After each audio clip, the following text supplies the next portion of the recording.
everybody, and welcome to Arsenal X, Boss Russ's Xbox podcast, where we throw up the X.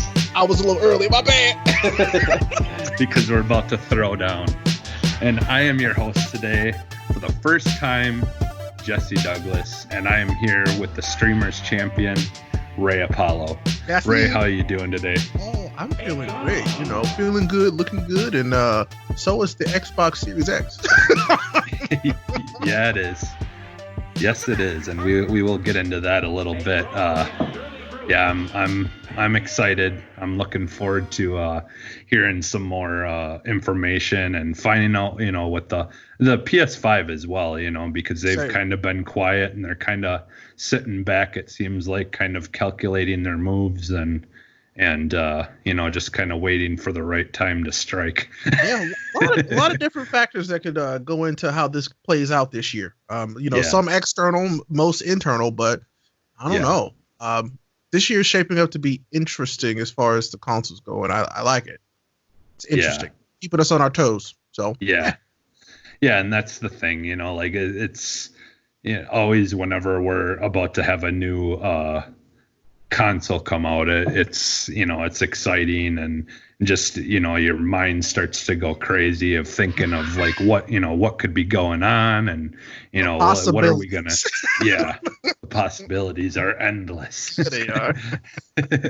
And with all the new studios and stuff, we've got plenty of stuff that we haven't even seen or know zero about, so it should be fun. So and I'm gonna do it a little bit differently. So we're not gonna really go into all the plugging all the different stuff and all that. We're just kind of gonna it's just the two of us, save some time to kind of talk about things a little bit today. So yeah, Corey's not here. He's at Disney, so whatever.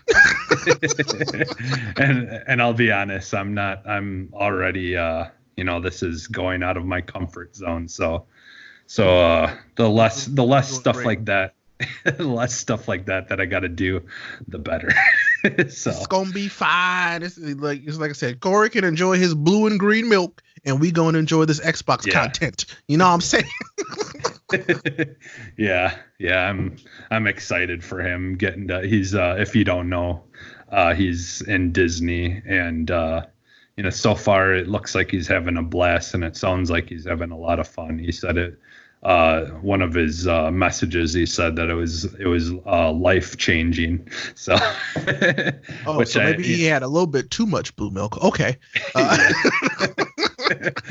Someone, and there's not even alcohol in the one he got. So exactly. I don't know what's going on there. All right, then.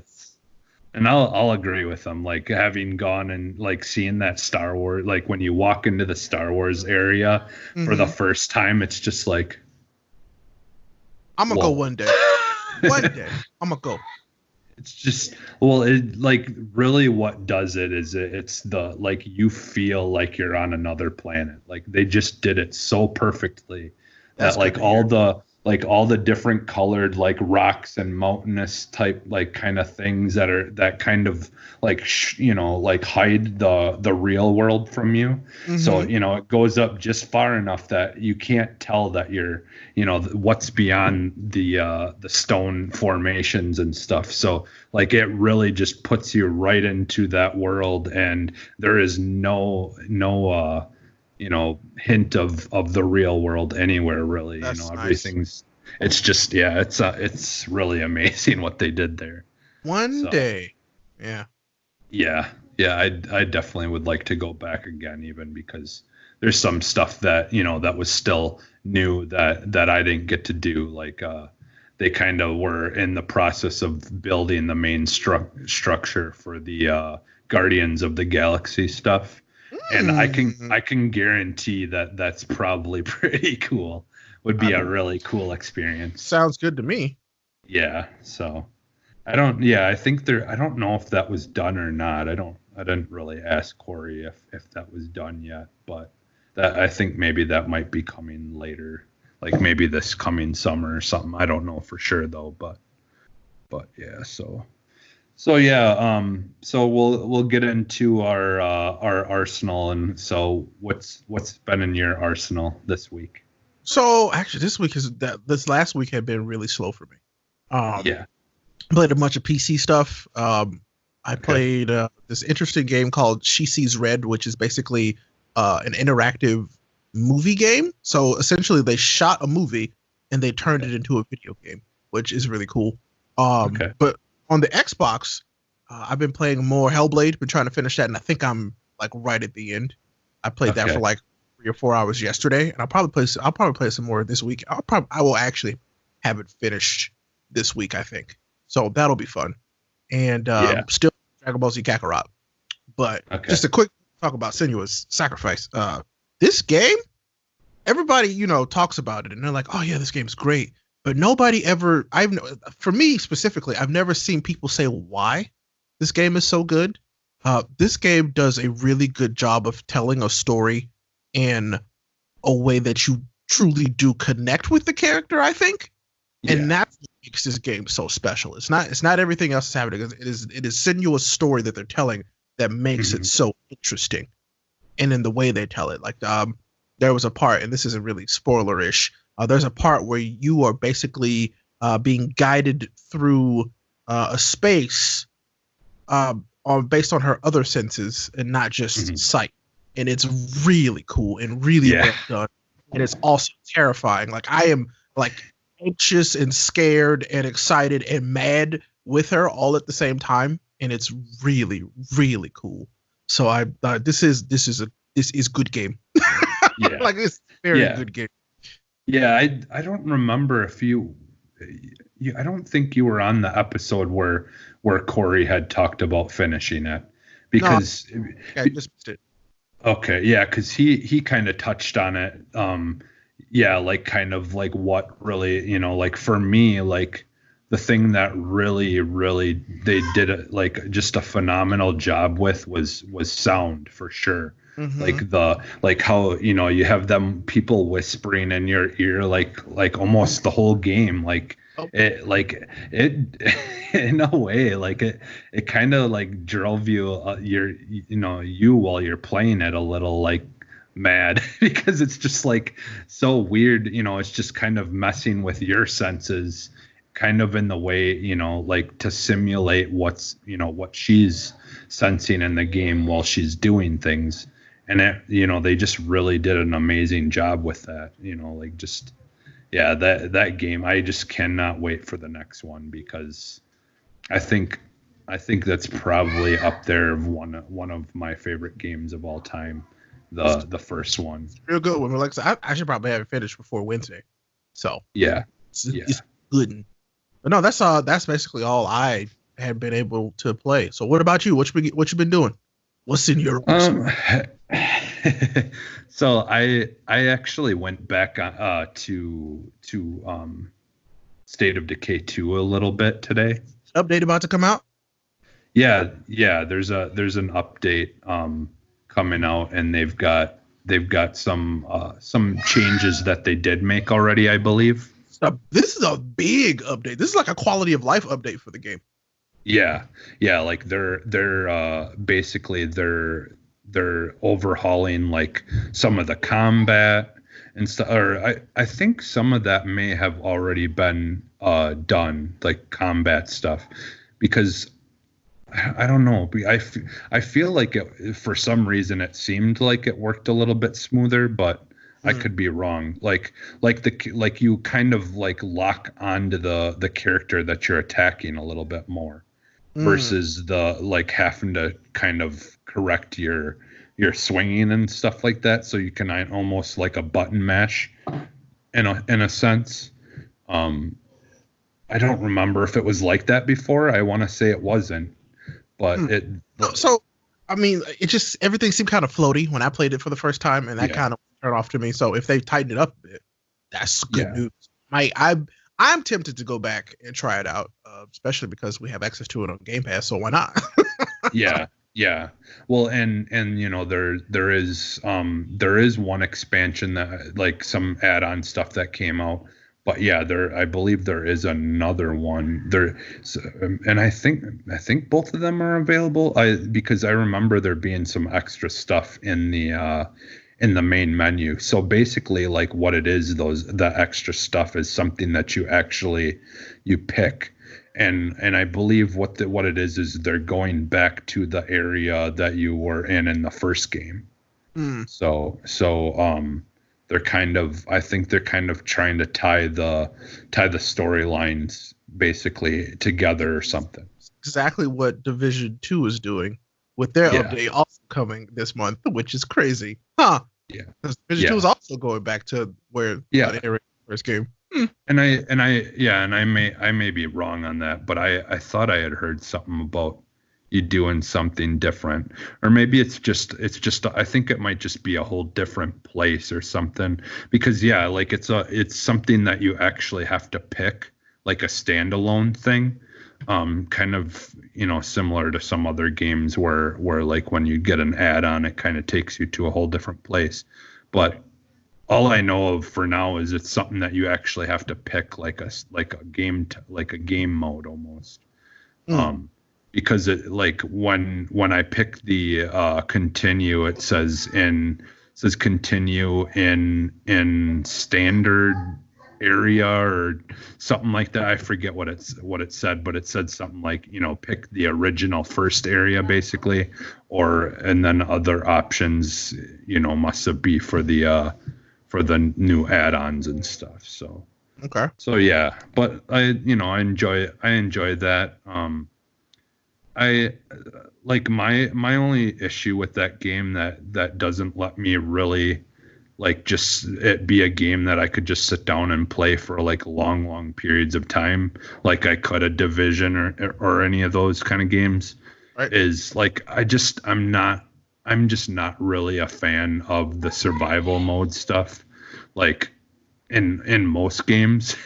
Like I just don't like the whole having to like, constantly be bringing supplies back.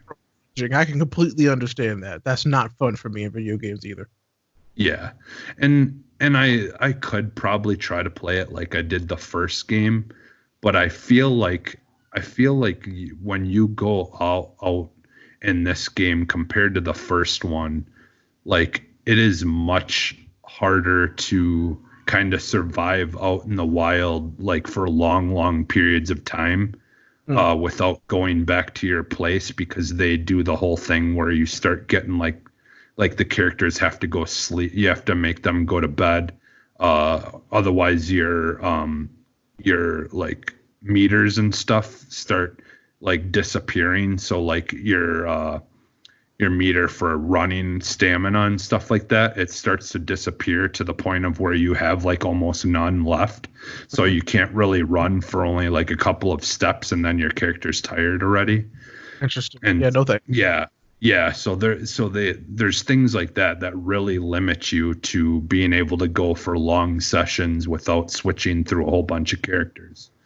And so like that part kind of that as well, like it just like, because I'm pretty sure in the first game they had hints of that stuff, but it wasn't quite as like taxing as it is in this game, and limiting as it is in this game. Because I'll be honest, in the first one, like I almost never went back to my camp, like almost ever. Like I couldn't get into the first one. I'll be very honest. Yeah. It was like, oh, okay, this is a cool idea.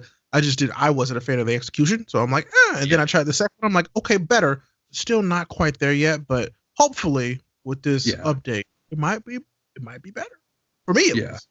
Yeah. Like I think if they kind of did like turned the survival stuff more into something closer to like what the Division does, like where you still got to bring supplies back, but there's like different, you know how in the Division 2 there's different groups of people that are walking around by your safe areas, or by zones that you have basically secured.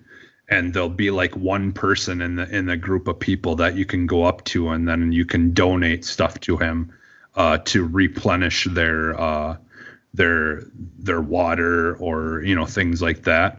Like I think they should do something more like that, where you still gives you incentive to go and get stuff, and scavenge and do the whole part that you would do in that type of situation, but don't make it so limiting and stopping you from being able to go and do that stuff as much as you want. And and like in this game, like I feel like I don't remember, but I think in the first one, sometimes areas or houses you already went to after a while would replenish things there that you could go and take again.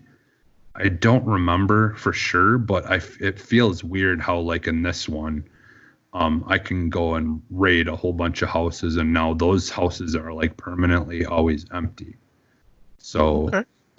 so it forces you to keep on having to go further and further distances away to get more supplies. But when you're constantly having to worry about your character getting too tired to have a stamina bar, at the same time, it's like you don't want to have to go far, because then if you do go far and you get into that situation where your character barely has any stamina, which your stamina affects how many attacks you can do before you get tired and can't, attack a zombie. And so if you get overrun by a bunch of them, you're pretty much screwed, because you can't run then either. The second that you use an attack, that means your running is gone as well. So I don't know, maybe in the stuff that they're doing will change some of that. Because like I said, I don't know for sure if any of that stuff has really been implemented yet, but because that's really a one issue that I've had with this game. And then I've also been playing the Division 2. I think I pretty much finished the storyline. Did the main story, you've finished it, did the main story just end with you basically turning the stuff online? Yep. Mm-hmm. Okay. Mm-hmm. Okay. Then they wipe your progress and a new group sweeps in. Takes on yeah. Okay. Yeah, because they like the last mission I did was like they turned the internet online or whatever, so all the people could contact one another, which I mean you kind of could before. It's like, well then what network were we using when people would be contacting you that they need help?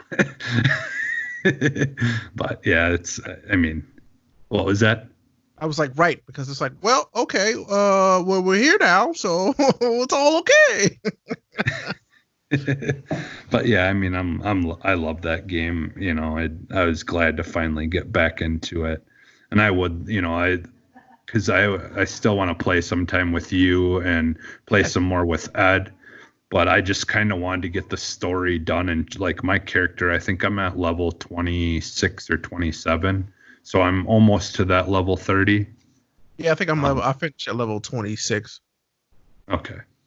All right. Yeah, because I think Ed was at like level 30, but I think he did some more stuff. I think he went against like some of the Black Tusk or something like that. I think he did some of that stuff. Do it. That's where I left off, and I was like, I'll get back into it. Okay. At some point. Yeah. So yeah, those are basically the two games that I've been playing for the most part. So. All right, not bad. Good choices, especially for this month. Yeah. And there's like a couple games that they added to Game Pass that I downloaded, but I haven't played yet. Like, well, I mean, we want to talk about the stuff that's coming to Game Pass. You wanna hit those now? Oh yeah, sure. We could do that. We could. So yeah, this we'll kind of do some news and stuff here, the Arsa news, but we'll start with the games that will be coming to Game Pass. Yeah, because we love Game Pass around here. Game Pass is one of the best using video games. Period. Yeah. I'm not even kidding. So Absolutely. And we have two of the best games that are releasing this month coming to Game Pass. Like, there's a lot of games releasing this month, but these two games I feel like are like near the top, if you ask me. Top 5 at least. So yeah, like March 11th, Ori and the Will of the Wisp will be coming to Game Pass, and a lot of people are looking forward to this game. Oh yeah, you know? I love the first Ori. It's a gorgeous game, and I can't wait to see how they have to have at least one rage-inducing level, and I can't wait to see what it is this time. I'm looking at you, Water Tree. Yeah.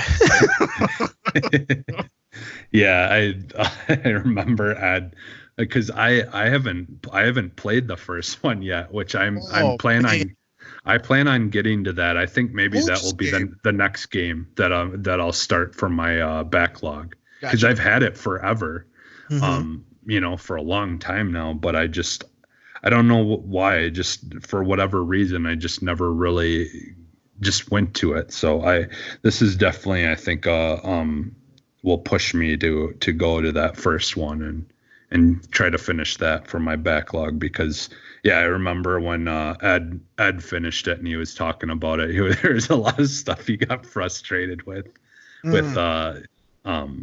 like some of the movement stuff. I think there was like something about like where you're like, do you go like upside down, or I don't know, I don't remember what it was. It was something about crazy stuff like that. Yeah. So I just remember like him like getting he must have got like really frustrated with the game or something, but he probably was talking about the Water Tree. Yeah. So I'm looking forward to experiencing that. And then the other game that we have coming in March is March 24th on my birthday. Thank you, Xbox. This is a great birthday present. The Bleeding Edge will be coming, and that's the fighting kind of style version of. I would say the team fighter from Ninja Theory. So I'm excited about that. Like, I really enjoyed that. That could be my team based multiplayer game going forward for a while. That could be a lot. If you haven't seen it yet, or got to play the beta, it's basically it's like a little bit more combat oriented version of like Overwatch almost. It's very similar to it. They've got some amazing looking characters, and like I'm hoping we'll get to learn more about the characters and their stories and stuff. I want to say with someone like Ninja Theory doing a game like that it's probably most likely we will have some form of information about characters and get to learn about them.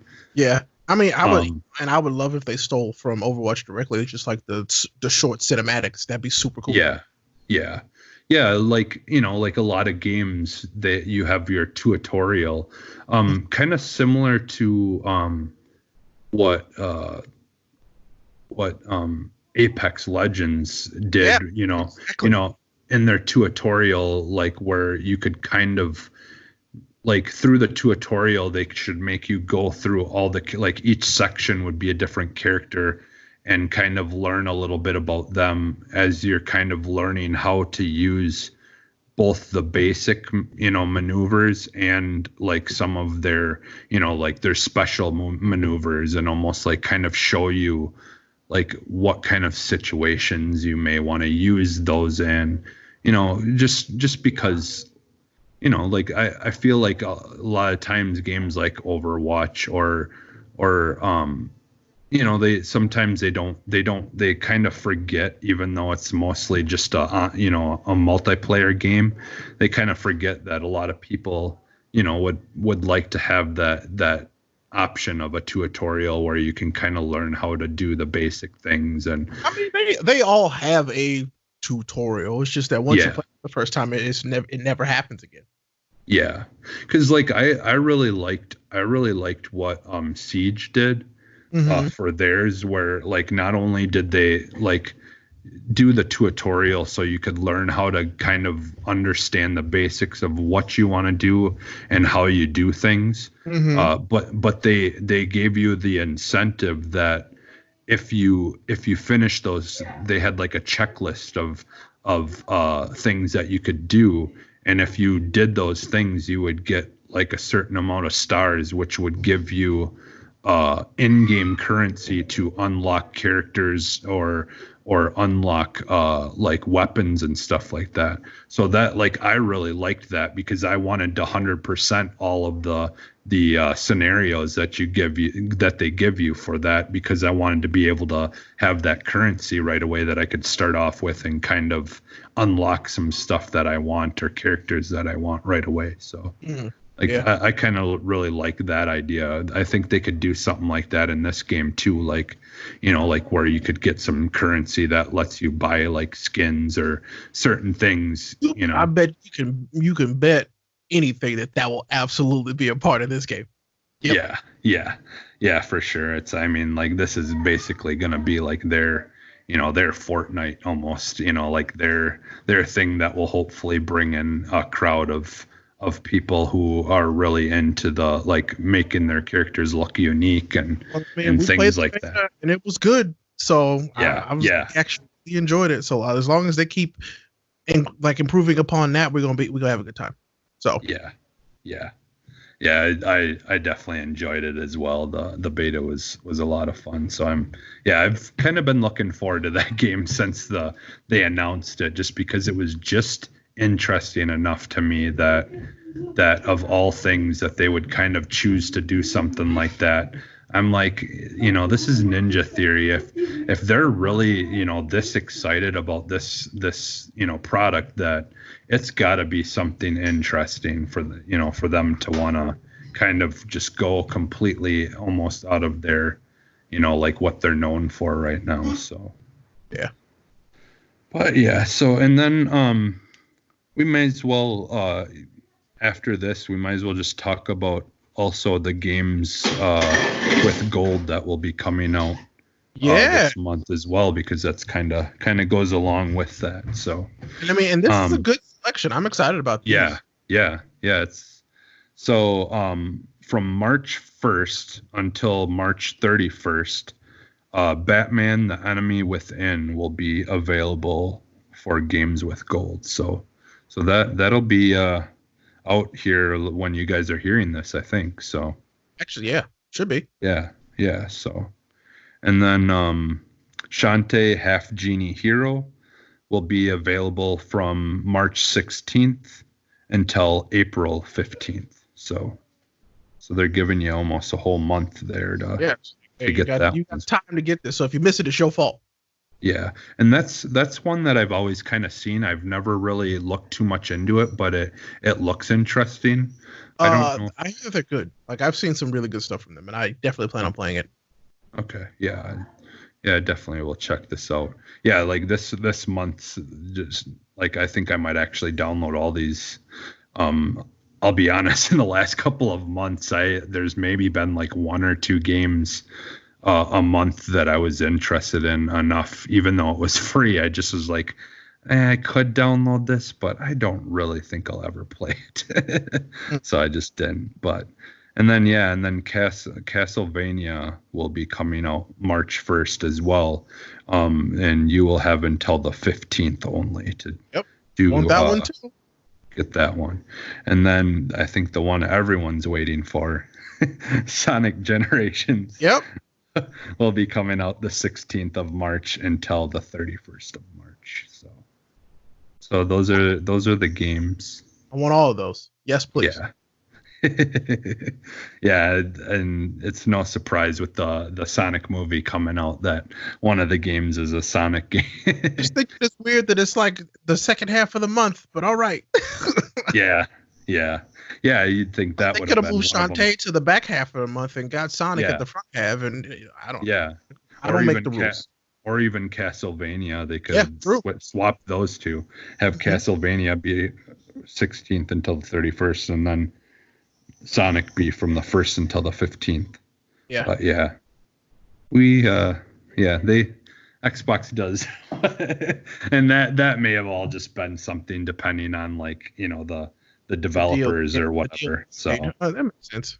Yeah. So yeah, that looks like it's going to be a good month for that.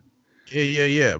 But speaking about something finally having a good month, I mean, since we're going into March, let's talk about Anthem for a second. So Jesse put this on the notes, and I thought it was hilarious because I forgot about this, but they said they had extended it. Anthem has finally taken down their Christmas decorations, unlike your neighbor across the street. Mine are still up. See, there you go. I just think it's, you know, that means that they're still working on Anthem. That's good. Like there's somebody still in there pushing buttons somewhere in the back end. Yeah. That stuff is happening. But I remember it's because first of all, Christmas was late in Anthem, and then they were like, oh, well, since it was late, we're going to extend it. And so they extended it. But yes, now in March, they've decided to take down their Christmas decorations. And yeah, I guess they're going to go back to building whatever they're building for this new version of the game. So yeah. So and that's another thing that I'm you know, I'll be honest, I'm excited for because you know, I've been playing it lately still, and you know, I'm enjoying it because I still had quite a bit to do before I finished the game. You know, so just because I think, you know, that was partially why I kind of stopped playing it for a little bit is, you know, we were planning on doing, we were doing a show about it and everything, but yeah, it kind of dropped off, and so I was like, well, I wanted to wait with it and start playing it when we got more content, but then that didn't happen. So, you know, because the content that they did have didn't sound like it was really worth coming back to quite yet. But, you know, now with this with the announcement of it started out as a rumor that they were going to completely overhaul the game, but, you know, we talked about it. We finally got confirmation from them that they will be doing that. And so I wanted to kind of finish the game before they do that, just in case something changes, so I can see what the original game was like and then see what it's like after this. So yeah, no more Christmas decorations. Yep. Good. Christmas is over. We'll be back again next year, though. Yeah. And winter was over before it even started. It seemed like this year. Wish. Yeah. I think we just started to thaw out, so this is good. Yeah. So. All right. And then one of the other things that was in the news I had gotten from Kotaku, that they kind of talked about the game developers conference, or the GDC. Yeah, GDC. Mm-hmm. Which me and Ed talked about that on Boss Rush a little bit, but yeah, just in case you haven't listened to that, why haven't you? No, you're right. Why haven't you listened to it yet? Don't do it right now, but after this, just cue it up. Yeah. Because so they basically they postponed it until summer because of the coronavirus. A lot of people are just trying to be cautious, you know, not bringing a bunch of people from all over the world into one packed in space where everyone can, you know, spread all the viruses and things that that usually happen, you know, when you get a bunch of people all into one area. So yeah, I mean, this is the companies doing right by their employees. It's like, we don't want to expose anything that you don't need to be getting exposed to at our request, essentially. Like we're the ones who sent you to this, and you got sick because of us. We don't want that. And I get it. And people, don't be afraid of this, blah, blah, blah. I'm like, well, they're companies and they have to care about their employees. You can go and do whatever you want. Like, go, sure, go. But these people have a responsibility, and I'm glad that they are practicing that responsibility. So. Yeah, and I mean, you know, it's like it's already like it's not an epidemic or anything yet, but it already is, and you know, something that's real here. You know, like if I'm not mistaken, and I you know, this could be untrue, but I'm pretty sure they had our first confirmed death in the United States from it. Okay, is what I'm saying. So okay, yeah, The only thing that I had known is that it for sure was something that has been, contracted or whatever or had someone who had it in California. Oh yeah, there's a few different cases in California now. Yeah, so and and the GDC is supposed to be in San Francisco, so you kind of, if it's already a possibility of it being there, you'd hate to have, bringing people from all over the world, and then now you have these people leaving with it, going back to where they're from, and now you're bringing it everywhere else, if it's not, caught, because that's the thing, is it takes a couple of days before you even know that you have it. So, and after you've already been contagious during that time. So right. That's really what the issue is with this, is it's just the perfect, bad thing to happen where you're contagious before you even know that you had anything to be contagious of. So yeah, it doesn't sound fun at all. So, unfortunately, they postponed it till what? Summer? Yeah, they just said summer. I don't think they really. I'm guessing they want to maybe just kind of assess the situation and see how things are going by that point, because there's enough people out there that are saying that they think that it's very possible that we could have a wave of it come through the United States now. There's no reason why we shouldn't think that that's going to happen. That's completely possible. So yeah, I mean, and not to get too far down this conversation, but there is a chance that it could affect other big conventions, because I mean, it's already affected one of them, and a lot of the people in our circle wouldn't, really care about this, but they canceled the Geneva Auto Show because of the coronavirus, and that's huge. Yeah. So it's possible, but yeah, we don't want to get too into that. So yeah. So yeah, that's basically what happened with that. So yeah, the other thing that we have in the news is March 11th. Some new content will be coming out for Sea of Thieves, and I don't know about you, but I'm excited for this, because honestly, like any kind of stuff that reasons that I have to go back to this game, I always enjoy it, because I still love this game a lot. I don't get to it as much as I'd like to, because I'll be honest, I'm trying to finish my backlog stuff. Yeah, I mean, it's one of those things where I like Sea of Thieves a lot now, especially compared to what it started out as. It's just that I cannot play that game with less than, like, I have to play it with a whole group. It can't just be me and one. It's got to be a whole group, and it's awesome. That's what, like, you have a full crew, and that game is a blast, but it's hard to get a full crew. I think what we'll definitely have to do is one of these, because I'm pretty sure Corey said that he wanted to go back and do it.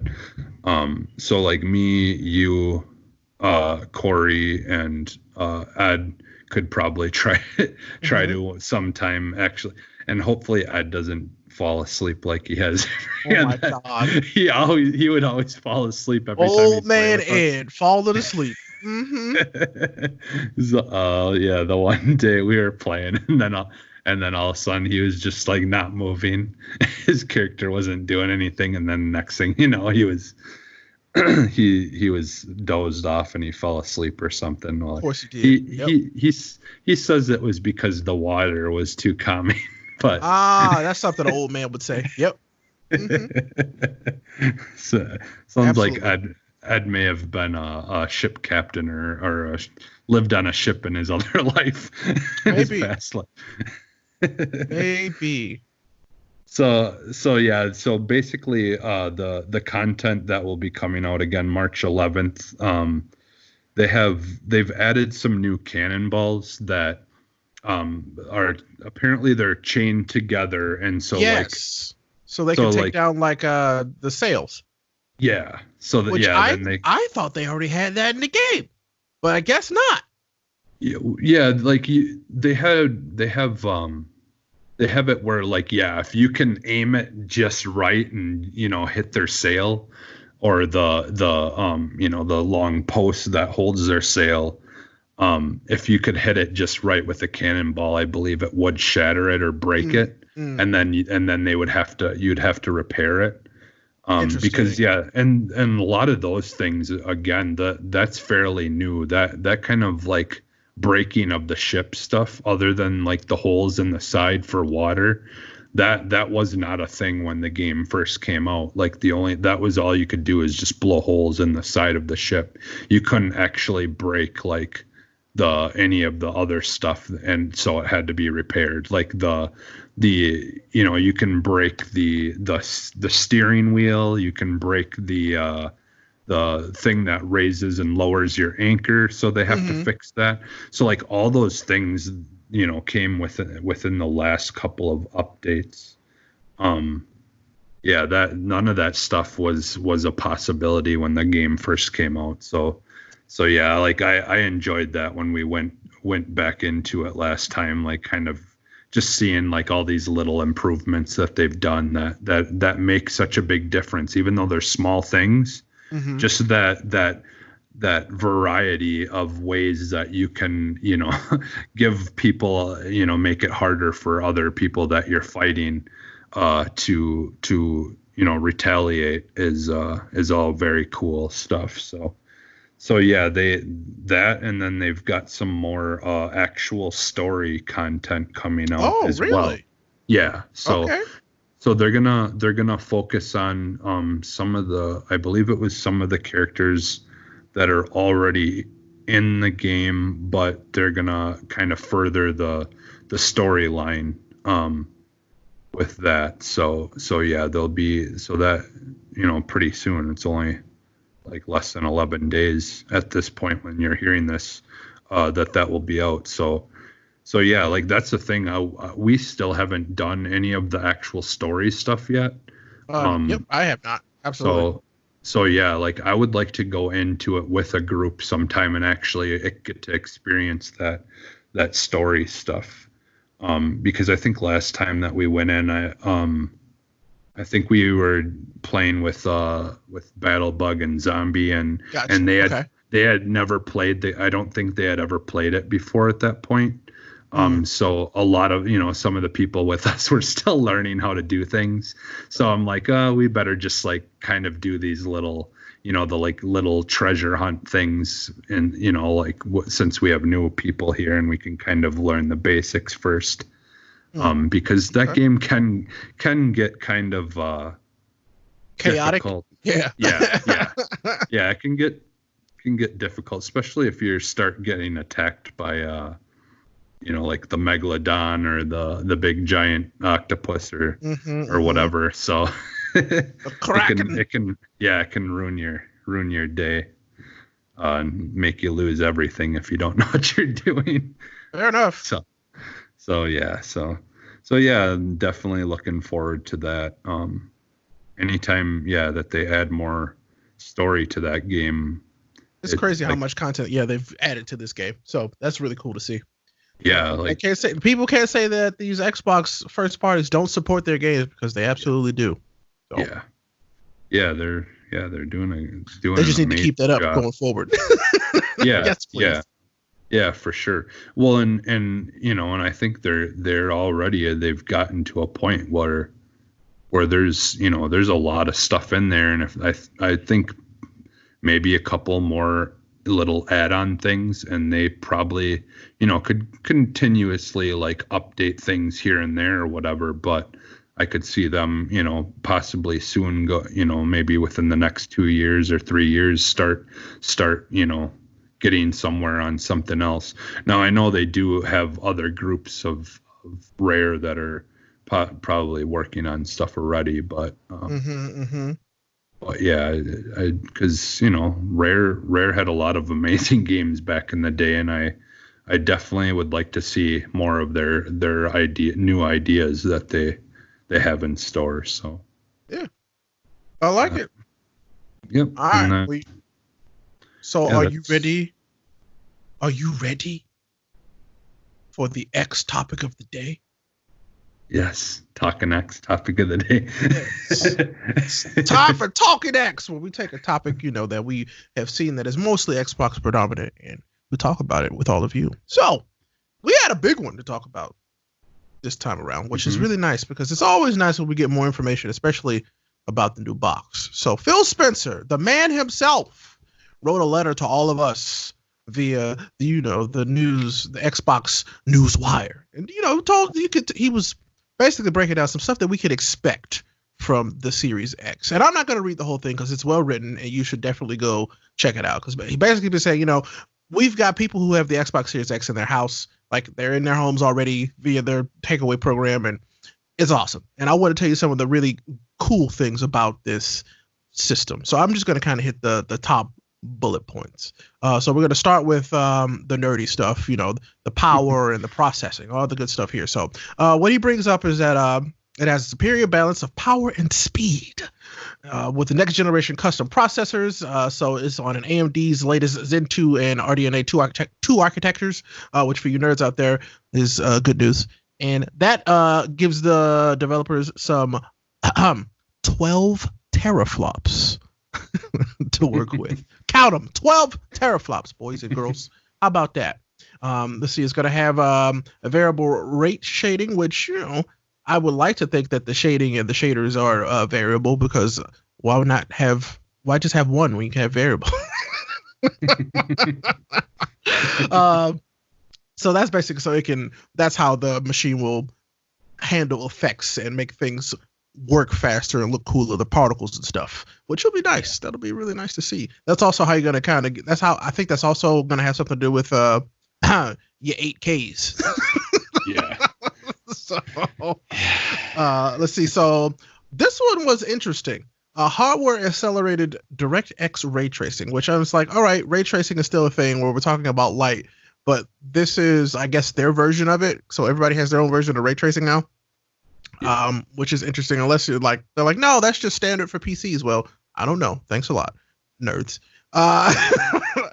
So then he goes in. So there's stuff about the SSDs, which is great. So I don't want, that's all I really want. Next gen consoles is faster SSDs. My favorite part of this, a lot of people like to talk about the smart delivery, but my favorite part of this is the quick resume. The new quick resume feature lets you continue multiple games from a suspended state almost instantly, returning to where you were and what you were doing without having to go through long loading screens. Like that there is the big thing for me. So like if this thing can quick resume like 3 games at a time, oh, yes, please. I would love that. So I could just jump between games when I feel like it and not have to reload the game every single time. God, because I hate that. I really do not like doing that. So I'm gonna skip over a few of these. The HDMI 2.1, you're gonna buy a new HDMI cable, whatever.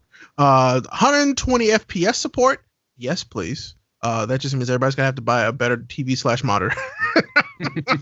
Which that's why I've been waiting. I wanted to wait. I just wanted to wait and get something. See what it's actually gonna be. Of course, they talk about you're going to have the 4 generations of gaming. So you're going to have Xbox One backwards compatibility, Xbox 360, original Xbox, and they're all going to play better and look better, and it's going to be wonderful. And I think this is still one of the smartest things Xbox has incorporated into their ecosystem.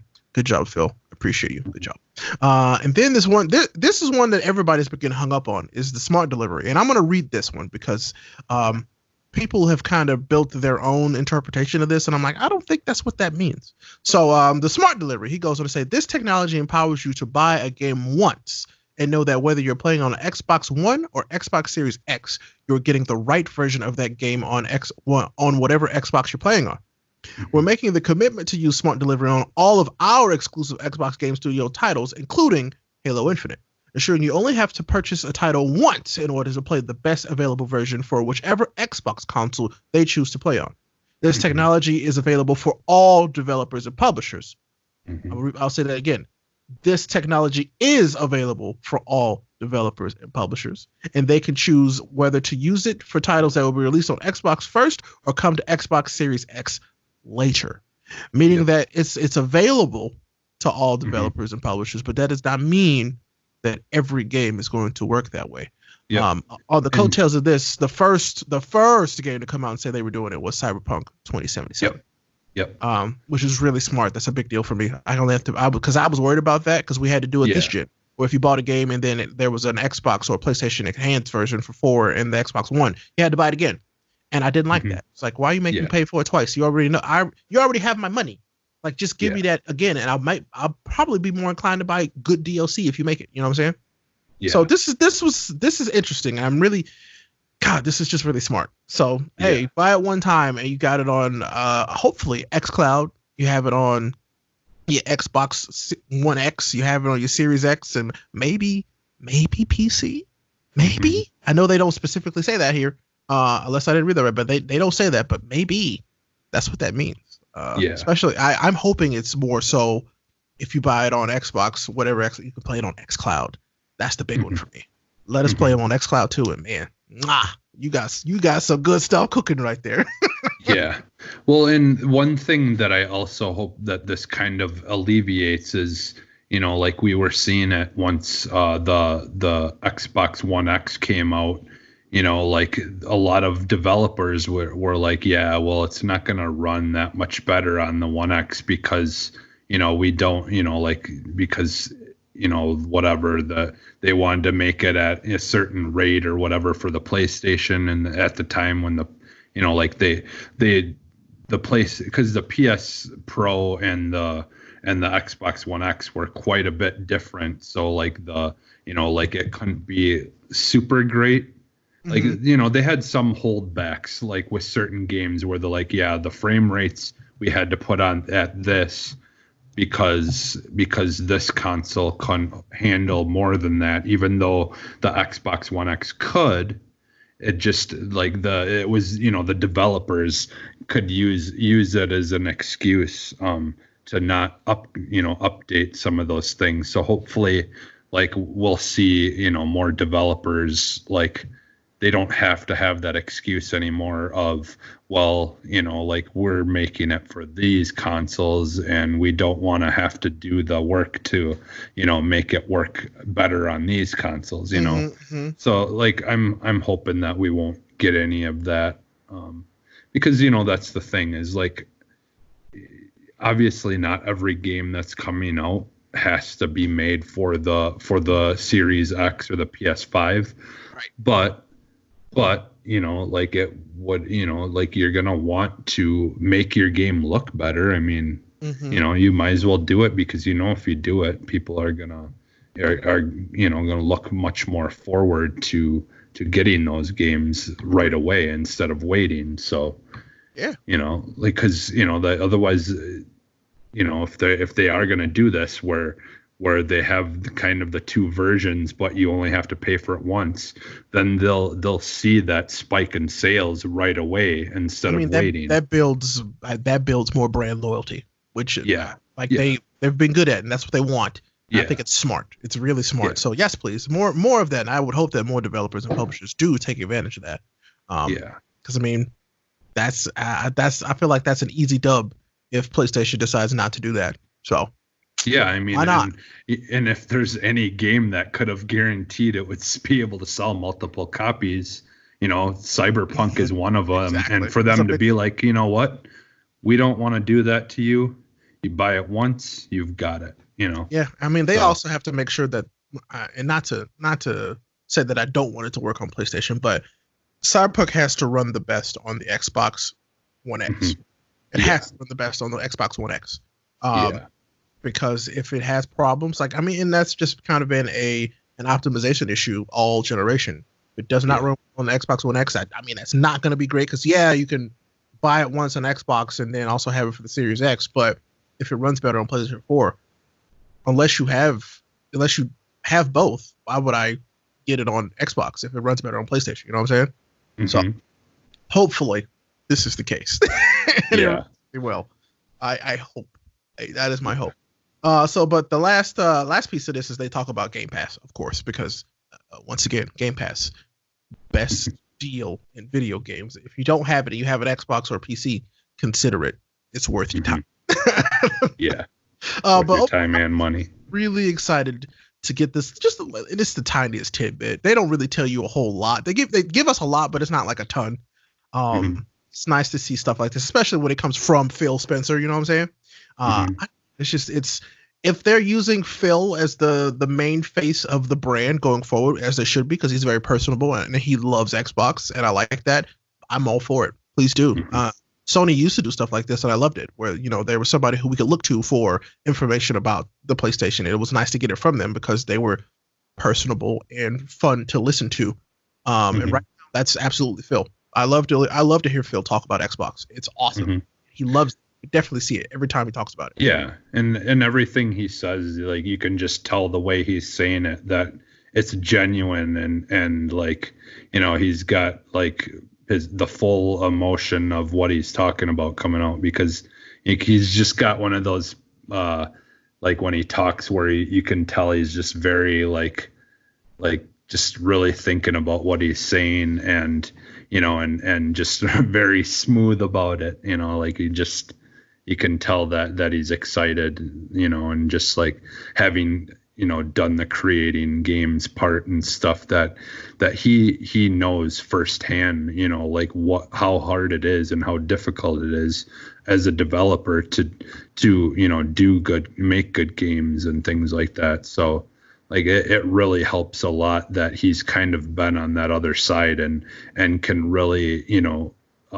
be the same, you know, or connect and communicate well with the people that are making games and stuff. So I see that. It's all good. So I don't know. You guys go and read that letter. What did you guys think about that from good old Phil? I mean, you know, we're all excited for the Series X. So yeah. Information is good information, at least to me, unless there's a delay. Please don't be a delay.